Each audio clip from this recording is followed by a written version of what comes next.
Hello, welcome to The Update. I'm Abby Smith.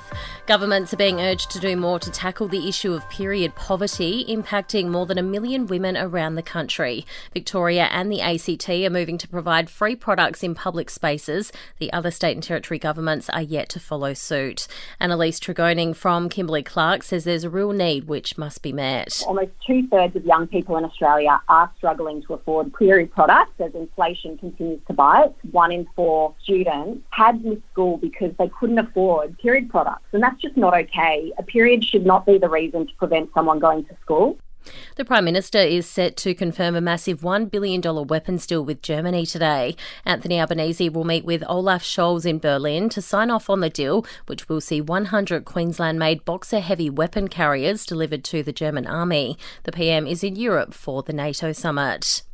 An increasing number of Australians are opting to buy an electric vehicle. The sale of EVs has doubled since June last year, with battery hybrid or plug-in hybrid models accounting for more than 16% of new car sales. To overseas, US President Joe Biden will later today meet his British counterpart in London with the issue of cluster bombs for Ukraine on the agenda. The United States has agreed to give cluster bombs to Ukraine in its offensive against Russia. It's despite the fact more than 100 countries, including Australia and the UK, have signed an agreement never to use the weapons because of the dangers they pose to civilians. And some good news for those of us who just can't live without a coffee in the mornings. The price of cafe coffee should be coming down soon. The cost of wholesale Arabica beans has plunged in recent months after reaching the highest level in more than a decade. Entertainment and sport next. Carlton has made it 3 wins in a row with a big win over Fremantle in the West. The Blues are up by 53 points at the final siren, but it could come at a cost with Matthew Kennedy suffering a knee injury. Charlie Curnow says it was a reward for some hard work. We obviously had a bit of a rough patch there, and I feel like we chased a lot of hard things and we went after our ground balls and our pressure, and that's where we got to start the games from now on. And we do that well, we can put ourselves in a position to win the game.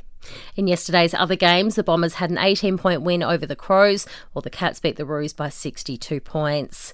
Switching codes, the Dolphins have sunk the Titans thanks to a penalty goal in Golden Point to Jermaine Isako. NRL's newest club, the Dolphins, secured the 8th win of the season with a 23-21 victory over the Gold Coast. In cricket, a 3-wicket win to England in the 3rd Ashes Test at Headingley. Harry Brooks set up the win with a knock of 75. The Aussies take a 2-1 lead into the 4th Test. Aussie Oscar Piastri has finished 4th at the British Grand Prix, the race won by Red Bull's Max Verstappen ahead of McLaren's Lando Norris and the Mercedes of Lewis Hamilton.